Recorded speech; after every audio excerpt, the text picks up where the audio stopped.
Hi, everyone. It is Sarah, the founder of the Live Like Rue Foundation. For more, check out livelikeRue.org. If you see me, you know that we're going to meet an animal. Today, it's a special dog that unfortunately is no longer here. But again, with Live Like Rue, unfortunately, because of the way that our apps are stacked up, we sometimes cannot get to people until a few months later. That's what happened in this case. And I just wanted to, before I introduce Brett, um, there was something in the application there were two quotes that I pulled out actually from the email that was sent to Deborah, who assists with medical. I'm going to start to cry already. It is, quote, he lived until the last day of his life, which, if you know Live Like Rue, you know Live Like Rue Foundation. That's exactly the epitome of what we're about. Every single day is lived like it's your last. I'll get to the other quote, but I want to bring in Brett. And sorry, I already forget your name. Chris. Sorry. Chris. I'm sorry, Chris. I'm like, I should have written it down. I should have written it down before we even started. I'm awful with that. Okay, see, that helps me like clear these tears. Brett and Chris, hello guys, welcome. Hi, thank you. Thank you. So I know your dog, Patrick, unfortunately, you lost him in October. And you guys have been waiting a while. I know you applied a while ago, and you did a really good job of telling the story. But to start with, the story of how you rescued him is just incredible. So can we please start there? Sure. So I saw him on Instagram, and he had just been beaten by a group of men in Indonesia with meat cleavers. And I mean, the sight was just totally horrific. I just couldn't get it out of my head. So they were sending updates through Instagram, but because it was in Indonesia, the updates were coming in the middle of the night. So I was like waking up in the middle of the night, like every night, like seeing how he was doing, because I was just like, the second I saw him, I knew I needed to help him. So after a couple of days of like seeing the updates, I reached out to the group, and I said, how can I help? And I kind of was like at the time thinking, oh my God, like a bunch of people are going to reply, or a bunch of people are going to email, and so many people are going to want this dog. By the time I woke up in the morning, I had an email saying basically like, we would love to like get him to the United States, and he could be on a plane as soon as you're ready. So I was kind of like overwhelmed, thinking like, oh gosh, like what did I just do? I already had 2 dogs at the time, but I just knew from the second I saw him that I needed to help him. So he flew here. We are just south of Los Angeles, so he flew here. And the rescue group had found a surgeon, incredible surgeon, who has done work on the past, like really groundbreaking work on the past on animals, creating new like facial features and everything. So we went there, and the doctor basically created all new nasal passages, created a whole new nose, using his own tissue from the roof of his mouth and all that, to give him what you see on the screen as the cutest face I've ever seen in my whole life. So that is kind of how I rescued him. And then I was supposed to actually foster him, but that obviously, as many of you all know, that doesn't work out so well. So that turned into him just being my forever baby.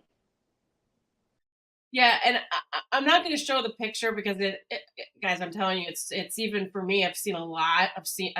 People send me stuff all the time of their dog's poop and a penis stuck out, and like I get a lot of pictures. I see a lot.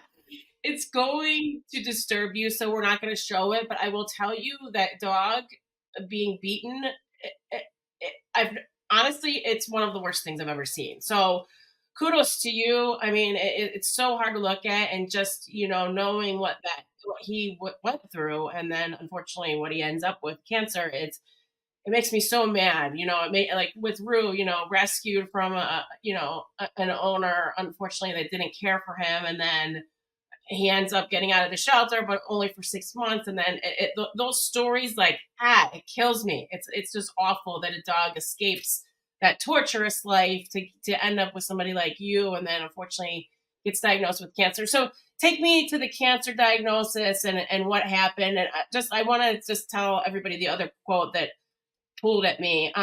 We're not rich, but I would have done anything for him. I mean, we see that all the time with Live Like Group. People, a woman that sold her house, she sold her car, she had nowhere to live, and it still ended up losing the dog. But again, these humans that will literally do anything for their animals.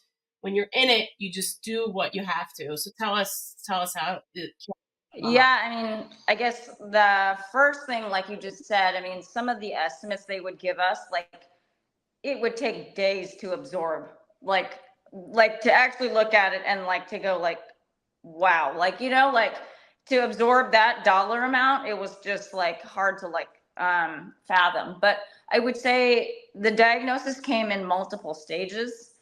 We found a mass inside of his mouth through just a routine exam.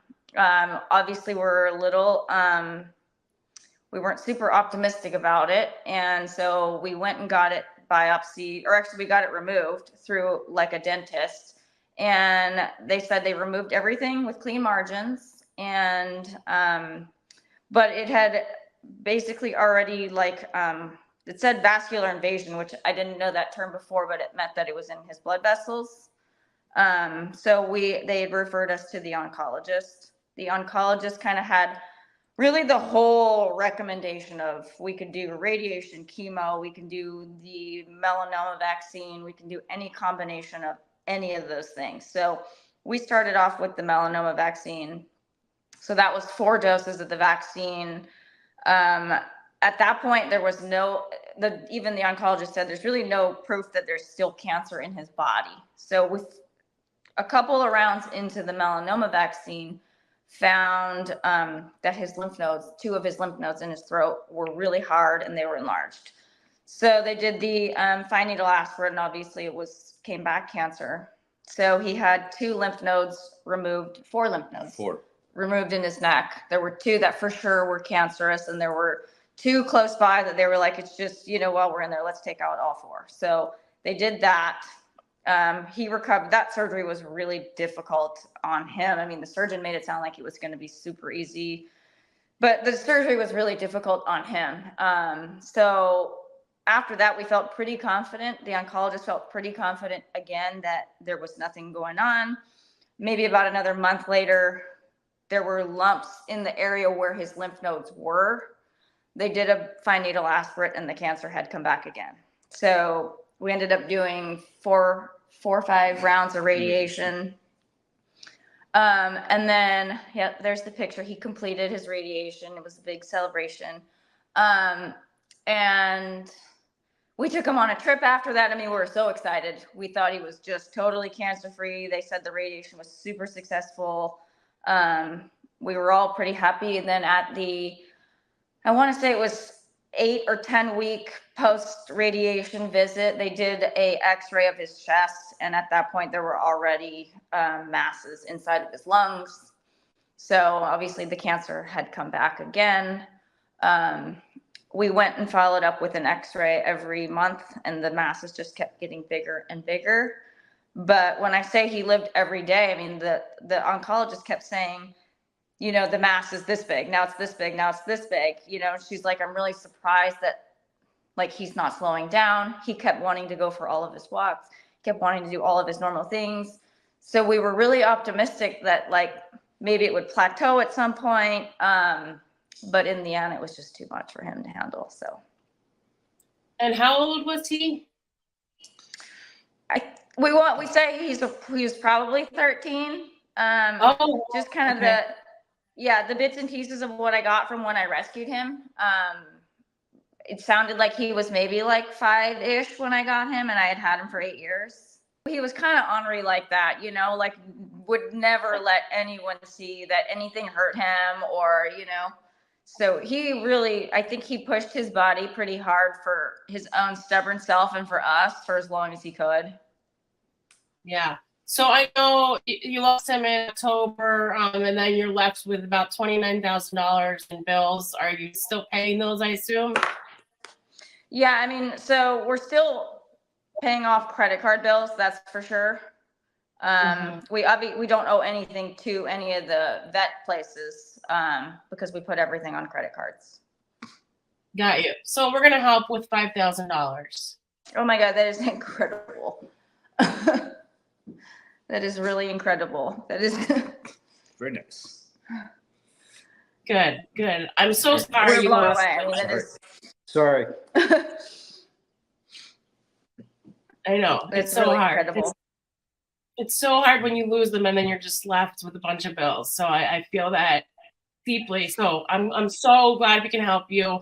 Thank you for your patience. I wish we could have done more, you know, during when you were going through that time, but thank you guys for hanging on and being I patient. mean, thank with you us. guys. Thank you for everything you do. I mean, I wish I want to think that all the things that you guys do extend dogs' lives too. I know there are many people who just cannot, like, I mean, at least I had a credit limit. You know, there's people who don't have any resources, Right. and I just wish that there are people who, I'm glad there are organizations like you who can help in that way. Thanks. I have not firsthand experienced cancer like this, and it is just truly the worst thing. I mean, we had so much hope every time we thought he beat it. Yeah, and that's what one thing we say is like sometimes that's all you have is hope, you know, when Yeah. everything is stacked against you. But that just thinking that it's possible to, you know, buy a year or buy, you know, even 2 weeks sometimes is what Yeah. it takes. But you know, another thing, just when you are racking up money on credit cards, you're end up paying, you know, way more than what the bills are because of Correct. the rate. So that it's almost tougher, you know, in a way. So you know, you're definitely my type of people where you didn't flinch at any of those bills. And, you know, it's a shame that you have all of them and you're just left without Patrick, who was saved from hell, literal hell, and landed in such a great place with you guys. So thank you for doing that. I'd give you more if I could. Donors, please help us. I would love to give them even more, but at least this is a good start for you guys. We are so appreciative, so blown Thank you. away. I mean, I can't even express to you how much that means. Thank you, And Greg. I think Patrick is very similar to Rue in the sense that the things they go through in their life, like if there was a dog who could have had the most peaceful ending, I felt like who really deserved it, you know, it was him. And I just like, I would have given anything for him to just like fall asleep and just, you know. So true. That's so true. I couldn't have put that better.